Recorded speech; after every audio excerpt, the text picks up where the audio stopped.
Hello दोस्तों, मेरा नाम ज्योति है और आप देख रहे हैं ज्योति एक्सप्लेन्ड।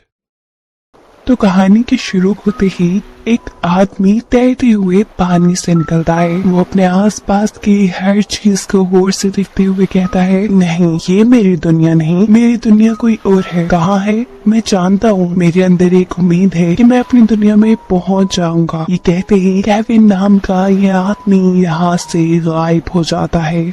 जिसके बाद सीन शिफ्ट होकर हम केविन को अपनी नॉर्मल दुनिया में देखते हैं। वो एक बार में बैठा है, बहुत ही ज्यादा परेशान है क्योंकि स्टॉक मार्केट में उसका लगाया सारा पैसा डूब चुका है। इस टाइम पर मोली नाम की एक लड़की उसके पास आकर बैठ जाती है। वो केविन से बात करना चाह रही थी। वो उससे कहती है, क्या हुआ, उदास लग रहे हो? केविन जवाब में कहता है, हाँ, बहुत परेशान हूँ, सो प्लीज यहाँ से चली जाओ। मोली कहती है, नहीं, मैं तुम्हारे पास ही बैठूंगी क्योंकि उदास लोग मुझे बहुत पसंद हैं और वैसे भी मैं तुम्हारे लिए यहाँ नहीं आई, मैं अपने फ्रेंड से तुम्हारा मूड ठीक करने की पट लगा कर आई हूँ। केविन अब ना चाहते हुए भी उसे अपने पास बैठने की इजाजत दे देता है। मोनी की कंपनी अब उसे भी अच्छी लगने लगी थी। बातें करते करते ये लोग अच्छे दोस्त बन जाते हैं और कुछ ही अर्से बाद ये लोग शादी भी कर लेते हैं। वक्त गुजरता है, ये दोनों एक दूसरे के साथ बहुत खुश थे। वो नहीं जानते थे कि उनकी ये खुशी ज्यादा अरसे चलने वाली नहीं, क्योंकि एक दिन ऑफिस से घर आते हुए ट्रक के साथ टक्कर होने पर केविन का बुरी तरह एक्सीडेंट हो जाता है। उसे इस वक्त जब होश आया तो वो एक खाली रोड पे था, बिल्कुल जिंदा सलामत। वो इधर उधर देखता है, यहाँ एक बूढ़े आदमी के अलावा कोई नहीं था, ना कोई इंसान, ना ट्रैफिक। वो इस बूढ़े आदमी से पूछता है, मेरा एक्सीडेंट हुआ था, मेरी गाड़ी कहाँ है, मेरा फोन, मुझे अपनी वाइफ को कॉल करनी है। और इस सब के जवाब में वो आदमी कहता है कि तुम ऐसा कुछ नहीं कर पाओगे केविन, क्योंकि तुम एक दूसरी दुनिया में हो। ठीक एक्सीडेंट के टाइम पे मैं तुम्हें वहाँ से निकाल कर यहाँ ले आया था।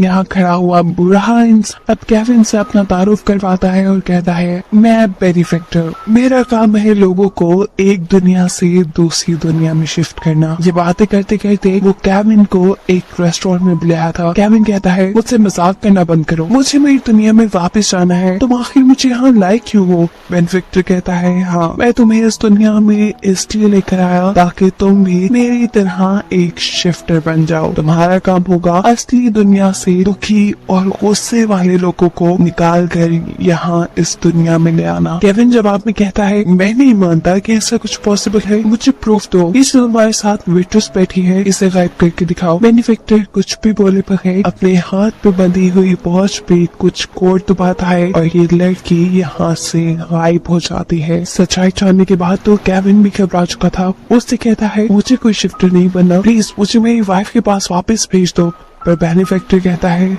नहीं, जब तक अब तुम शिफ्टर नहीं बन जाते तुम यहीं रहोगे। लेकिन केविन शिफ्टर बनने से भी इनकार कर देता है। वो कहता है, मैं किसी को भी असली दुनिया से उठाकर यहाँ नहीं लेकर आऊंगा। वो अब गॉड से प्रे करने लगा था कि गॉड उसे यहाँ से निकाल दे। उसे गॉड से प्रे करते हुए देखकर बेनिफैक्टर गुस्सा होकर वहाँ से चला जाता है। जिसके बाद केविन इस दुनिया को देखने के लिए बाहर निकलता है।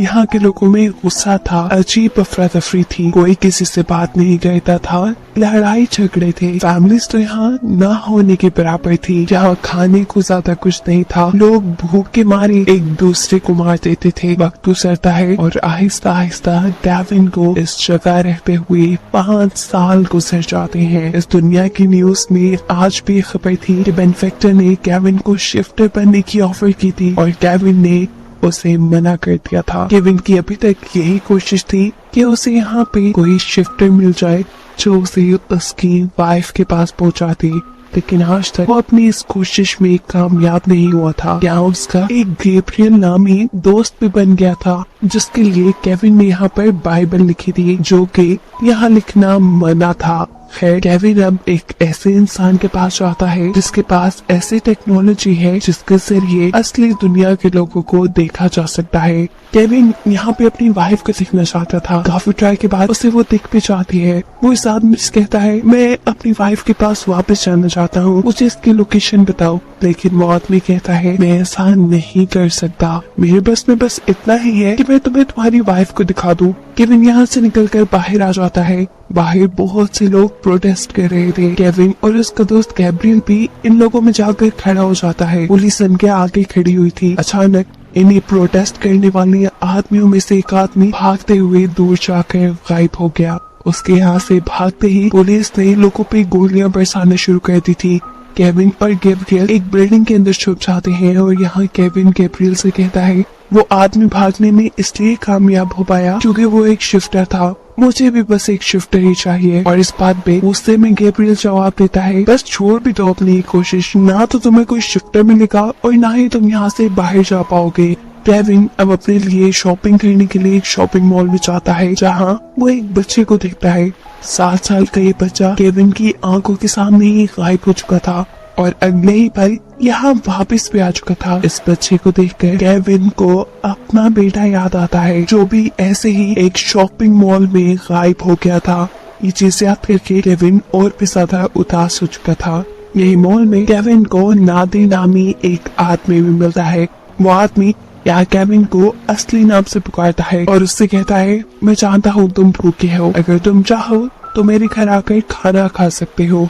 नादिर यहाँ पे एक वो इंसान था जिसके पास फैमिली थी, उसकी वाइफ, 2 बेटियां। केविन उसके साथ उसके घर चला जाता है। नादिर जानता था कि केविन को आज भी बाइबल याद है और दूसरी दुनिया की बहुत सी चीजें जो ये लोग भूल चुके हैं। वो चाहता था कि केविन उसकी बेटियों को वो सब सिखाए जो उसे याद है, जिसके बदले वो उसे उसके घर में रहने भी देगा और उसे खाना भी देगा। इससे पहले कि केविन एक्साइटेड हो पाता, यहाँ पर अलार्म बजना शुरू हो जाते हैं। जल्दी से ये लोग न्यूज चलाकर देखते हैं तो इन्हें पता चलता है कि बेनिफेक्टर जो काफी सालों से इस दुनिया में वापस नहीं आया था, कल वो वापस आने वाला था। ये जानकर केविन की तो उम्मीद जैसे दोबारा से जाग गई थी अपनी दुनिया में जाने की। केविन जल्दी से अब उस आदमी के पास आता है जिसके पास असली दुनिया में लोगों की लोकेशन जानने वाली टेक्नोलॉजी थी। वो उसे मूली की लोकेशन मांगता है, पर ये आदमी केविन को बताता है कि तुम मूली की लोकेशन तब तक नहीं जान पाओगे जब तक शिफ्टर वाला वो खास किस्म का ब्रेसलेट तुम्हारे पास नहीं होगा। अब शिफ्टर वाला ब्रेसलेट सिर्फ बेनिफेक्टर के पास था और अगर केविन को वो हासिल करना था तो उसे बेनिफेक्टर को मारना था, जिसके लिए वो गैब्रियल से गन ले लेता है। हालांकि वो जानता है कि इस दुनिया में गन रखना इलीगल है। सुबह होती है, बेनिफेक्टर भी इस दुनिया में आ चुका था। पुलिस की सख्त सिक्योरिटी थी। लोग बेनिफेक्टर से मिलना चाहते थे क्योंकि वो उसे अपना गॉड मानते थे, लेकिन केविन नहीं। केविन उससे शूट करने के लिए पुलिस से बचते बचाते किसी तरह उसके रेस्टोरेंट में पहुंच जाता है। इससे पहले कि केविन उसे शूट कर लेता, बेनिफेक्टर उसके हाथ में गन देखते ही खुद को यहाँ से गायब कर लेता है। अब पुलिस को भी ये बात पता चल चुकी थी कि केविन बेनिफेक्टर पर हमला करने के लिए आया था, इसलिए वो रेस्टोरेंट की बाहर से ही केविन के ऊपर गोलियां चलाते हैं। केविन एक साइड पे छुप जाता है। उसे अब ये बात समझ आने लगी थी कि शायद वो कभी अपनी वाइफ से नहीं मिल पाएगा और ये सोचते ही वो जोर जोर से रोने लगा। तभी बेनिफेक्टर उसके सामने आकर कहता है कि आज से कितने साल पहले मैंने तुम्हें शिफ्टर बनने की ऑफर की थी, तुम मेरी बात नहीं माने, इसीलिए आज पछता रहे हो। अगर तुमने मेरी बात मान ली होती तो तुम आज यहाँ रो ना रहे होते, या तुम आज अपने घर होते या इन लोगों के मसीहा बन चुके होते। केविन कहता है नहीं बनना मुझे किसी का मसीहा, मुझे बस मेरे घर जाना है, मेरी वाइफ के पास, मूली के पास। उसके बाद काटकर बेनिफेक्टर से पूछता है तुम्हारे पास गन कहाँ से आई? गैब्रियल ने दी है ना? ये कहते ही वो अपनी शिफ्टर मशीन के जरिए गैब्रियल को भी यहाँ टेलीपोर्ट कर लेता है। गैब्रियल को अच्छी खासी सुनाने के बाद बेनिफेक्टर केविन से कहता है तुम्हें क्या लगा मुझे यहाँ पे होने वाली किसी चीज का नहीं पता चलता? तुम जो बाइबल के पेजेस लिखते हो मुझे उसका भी पता है। ये कहते ही वो यहाँ से गायब हो चुका था। उसके जाते ही पुलिस वाले जो बाहर खड़े हुए थे वो भी इनके ऊपर गोलियां चलाना शुरू कर देते हैं। एक गोली गैब्रियल को लगती है जिससे वो मर जाता है, जबकि केविन सोफे के पीछे छुपकर अपनी जान बचा लेता है। अपने इसी बचाव के दौरान केविन की नजर पड़ती है गैब्रियल के हाथ पे। उसके हाथ में शिफ्टर वाला ब्रेसलेट था, यानी इतनी बड़ी सच्चाई उसके अपने दोस्त ने उससे छुपा कर रखी कि वो एक शिफ्टर था। लेकिन खैर अब केविन इस डिवाइस के जरिए मूली की लोकेशन का पता चलाकर वहाँ जा सकता था। गैब्रियल के हाथ से उतारी हुई इस डिवाइस को अपने हाथ में पहनते ही केविन कुछ कोड्स मिलाता है और यहाँ से अचानक टेलीपोर्ट होकर किसी और दुनिया में पहुंच जाता है। ये केविन की दुनिया नहीं थी, वो पहचान चुका था। वो दोबारा कुछ कोड एंटर करता है और यहाँ से टेलीपोर्ट होकर किसी दूसरी दुनिया में गिर जाता है। इस मरतबा वो पानी में गिरा था और ये वही सीन है जो हम मूवी के स्टार्ट में भी देख चुके हैं। ये भी उसकी दुनिया नहीं, वो जानता है, लेकिन वो अपनी वाइफ को ढूंढते हुए अपनी दुनिया में पहुंच जाएगा। उसे ये उम्मीद है। वो दोबारा कुछ कोड एंटर करता है और एक दूसरी दुनिया में टेलीपोर्ट हो जाता है। ये दुनिया किसी पागल खाने से कम नहीं थी और यहाँ पर डॉक्टर गैब्रियल था। उसे यहाँ पर गैब्रियल के कई वेरिएंट मिलते हैं जो पूरी तरह उसके पीछे पड़ चुके थे। वो इनसे बचते बचाते दूसरी तरफ जाता है तो यहाँ उसे रोती हुई एक लड़की दिखाई देती है। ये लड़की शायद उसने कहीं देखी थी। रोते हुए ये लड़की बताती है कि तुम्हारी वजह से आज मेरी जिंदगी यहाँ पे पागलों जैसी हो गई है। याद है ना, तुमने ही बेनिफिक्टर सिखा था कि मुझे गायब करके दिखाओ। उसने मुझे टेलीपोर्ट करके यहाँ भेज दिया और आज तक मैं यहाँ पे हूँ। ये जानकर केविन को थोड़ा बुरा लगता है। वो टीना से अपने किए की माफी मांगता है और अभी ये सब बातें कर ही रहा था वो कि यहाँ पर गैब्रियल के वेरिएंट्स आ जाते हैं जो उसे शूट करना शुरू कर देते हैं।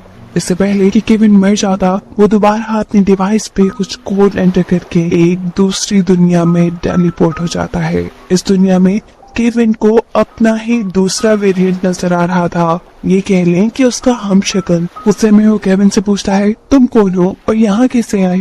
केविन को कुछ समझ नहीं आ रहा था। वो उससे माफी मांग रहा था और इसी दौरान वो दूसरा आदमी केविन के हाथ में वो डिवाइस देख लेता है। वो केविन से कहता है, ये डिवाइस तुम्हें कहाँ से मिली? ये मुझे दे दो, इसके बदले तुम मुझसे जो चाहो मैं तुम्हें वो दूंगा। लेकिन केविन ये डिवाइस उसे देने से मना कर देता है क्योंकि उसे हर हाल में अपनी दुनिया में अपनी वाइफ के पास जाना था।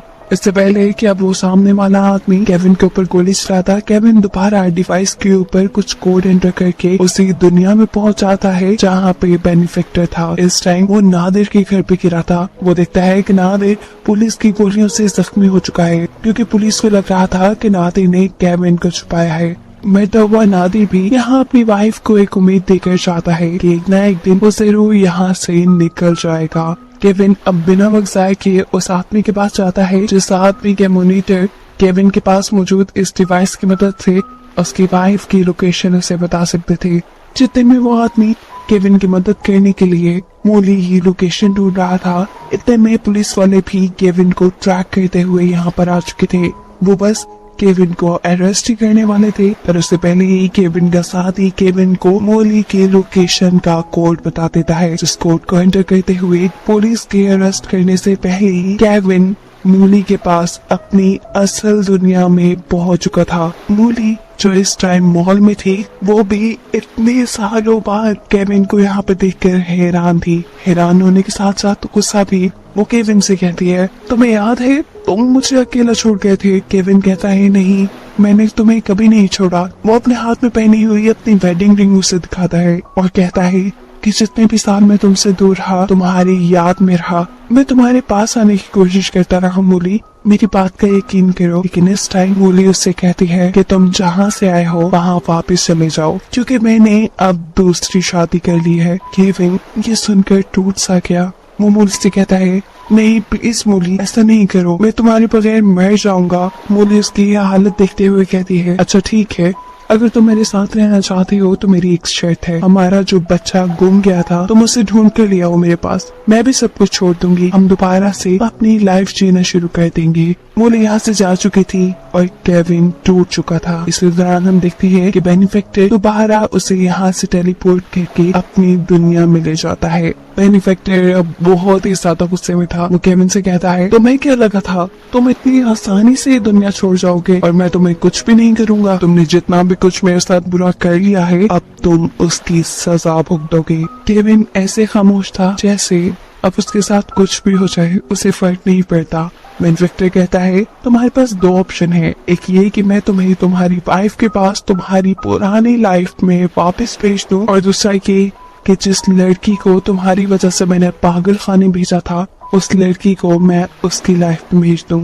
बेनिफिक्टर शायद उसका इम्तिहान ले रहा था क्योंकि इस टाइम जिस दुनिया में केविन था, इस वक्त इस दुनिया में हर कोई सेल्फिश बन चुका था। बेनिफैक्टर जानता था कि केविन अपनी लाइफ में वापस आने का फैसला करेगा, लेकिन हैरानकुन तौर पे वो उससे उल्टा फैसला करता है और लड़की को उसकी पुरानी लाइफ में भेजने का फैसला कर देता है। केविन की बात मानते हुए बेनिफैक्टर ने टीना नाम इस लड़की को उसकी फैमिली के पास वापस भेज दिया था। ये लोग देखते हैं कि अपने घर जाकर वो बहुत खुश थी, लेकिन बेनिफैक्टर गुस्से से पागल हो चुका था क्योंकि केविन हर मर्तबा उसकी सोच से उलट काम करता था और इस वक्त वो गुस्से में केविन को गोली मार देता है। केविन की आंख एक नई दुनिया में खुली। वो एक बार के पास खड़ा था। वो बार के अंदर चला जाता है जहाँ उसे अपनी वाइफ मूली बैठी दिखाई देती है। केविन को ये चांस लग रहा था। वो मूली के पास जाता है और उससे पूछता है, उदास लग रही हो, क्या हुआ? केविन की तरफ मुंह करते हुए मूली कहती है, 18 घंटे की शिफ्ट की है, अभी घर भी जाना है, थक गई हूँ। अभी ये लोग बातें ही कर रहे थे कि अचानक मूली के पास उसकी बेटी की कॉल आ जाती है और ऐसे केविन को पता चलता है कि इस दुनिया में मूली मैरिड है। उसके फोन कट करते ही वो मूली से पूछता है, क्या तुम मैरिड हो? मूली कहती है, हाँ, पर मैं अब अपने हस्बैंड के साथ नहीं रहती। ये सुनकर तो उसकी खुशी का ठिकाना ही नहीं रहा था। वो यहाँ मूली से बातों में दोस्ती कर लेता है और फिर चाय के लिए भी इनवाइट करता है। ऐसे ही कुछ अरसे बाद इनकी शादी भी हो जाती है। केविन और मूली दोबारा से एक हैप्पी लाइफ जीने लगे थे। कहानी के आखिर में केविन बताता है, मैं जानता हूँ कि ये मेरी दुनिया नहीं है, लेकिन मैं इस दुनिया में एडजस्ट कर लूंगा क्योंकि इस दुनिया में मेरे साथ दोबारा मेरी वाइफ मूली है। जो बताते हुए ये कहानी यहीं खत्म हो जाती है। ऐसे ही कहानियां देखने के लिए मेरा चैनल सब्सक्राइब करें ताकि जब भी कोई वीडियो अपलोड हो तो सबसे पहले आप देख सके। धन्यवाद।